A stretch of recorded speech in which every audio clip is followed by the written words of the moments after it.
I don't know if you've noticed, but mushrooms are so hot right now. So hot right now. Everywhere you look, there's mushroom memorabilia. Just walking through the little downtown area of my town, I see mushrooms in every storefront. Just walking through the store or the mall, you'll see so many things that are mushroom themed. So why is that? Why are mushrooms so popular? That's what I want to talk about on this episode of Mushroom Wonderland.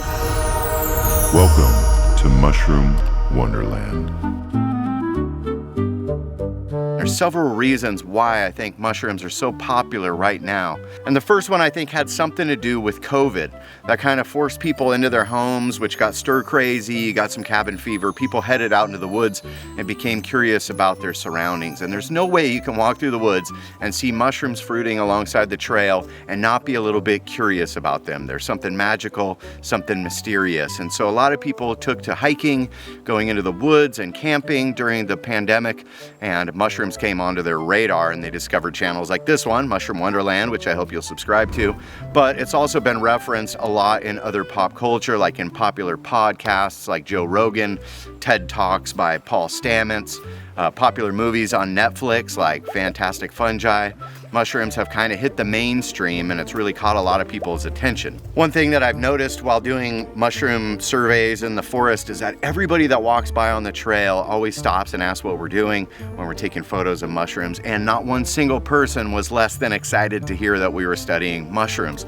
People just have an affinity for these magical, mysterious creatures that are popping up in the forest, and there's something about mushrooms that are so unpredictable and magical that I think it captivates a part of people's imagination, maybe brings them back to a simpler time with more whimsy and more curiosity. You know, old fairy tales, old Disney movies always featured a lot of mushrooms in the background, so it kind of captivates that part of our imagination. There's also a treasure hunting aspect to it that I think appeals to a lot of people. It's sort of like Easter egg hunting when you go out foraging for mushrooms, and you get a little shot of dopamine whenever you see the mushroom that you're looking for. And so that keeps people hunting, and I think that dedicated mushroom hunters maybe get a little bit bigger of a shot of dopamine when they find the mushrooms than the average person. We just love treasure hunting, and it's always so exciting when you do. It can just captivate you and get you right into the moment. And that's one of the reasons why I really love foraging for mushrooms, is that you kind of forget about the bills, you forget about all of those upcoming appointments and things,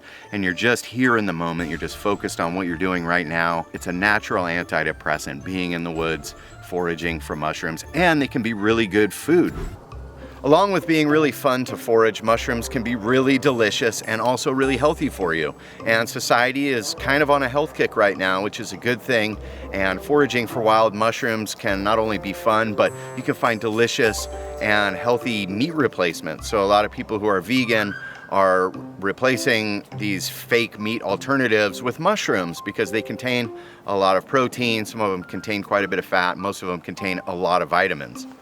Aside from five-star restaurants with gourmet menus featuring wild mushrooms, you can do everything from deep fry them to shaving truffles on top of food. Yeah, truffles are mushrooms too. And it's a great family activity to go out and hunt for mushrooms. I started eating mushrooms when I was about 12 years old, so I give a little grace to my 8-year-old that she's not too big of a fan, but she has found a few that she likes to eat. And when she forages them herself, she's way more likely to eat them than if they just show up on her dinner plate.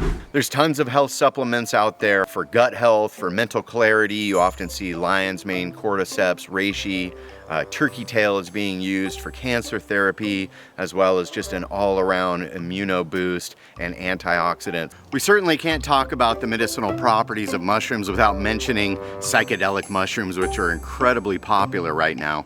Psychedelic mushrooms have been popular in America since the 1960s, just after their introduction by a guy named Gordon Wasson, who discovered people using them for religious purposes in Mexico. That's a whole story in itself. Mushrooms have typically been used for recreational and spiritual purposes, but recently they've came on the radar, being recognized by the American Medical Association as being good for mental health issues. A couple years ago, Oregon legalized using psilocybin in a therapeutic setting for mental health issues. It's really good for PTSD, end-of-life therapy, some people who are facing terminal illness.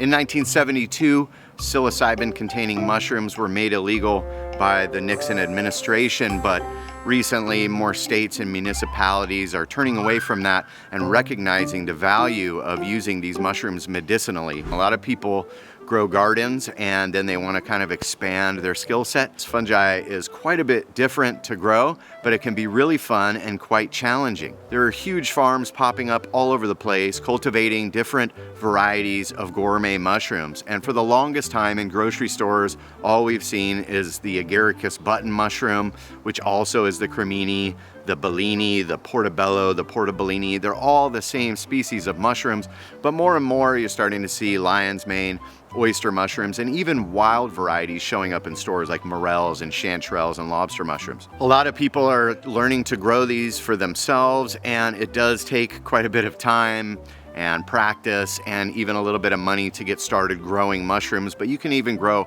mushrooms in an outdoor mushroom garden or in a flower bed right outside of your own house. But it is super rewarding. I've always grown vegetable gardens, but growing mushrooms, there's just something about it when you see them start to pin, when you see the mushrooms start to grow finally.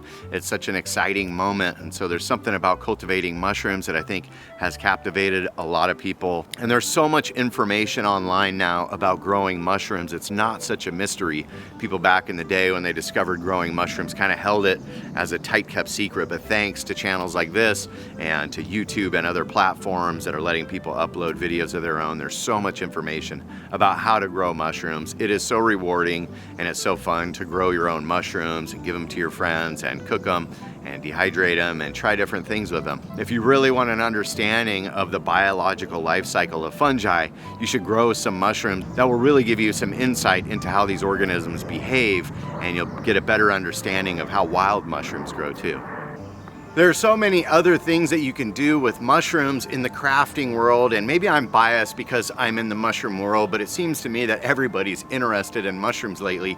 You can dye fabric with mushrooms and make beautiful clothing. You can felt with mushrooms and actually make mushroom leather.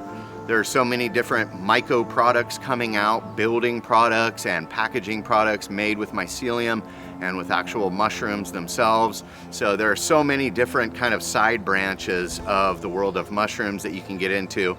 And you could join a mushroom club in your area. There are so many mushroom clubs now across the country. Some of them are getting huge, new ones are popping up all the time. So I really suggest if you have an interest in mushrooms, join up with your local mycological society or your mushroom club, and you'll meet all kinds of people that are doing everything from foraging to eat and cooking to doing fabric dyeing to cultivation and everything in between.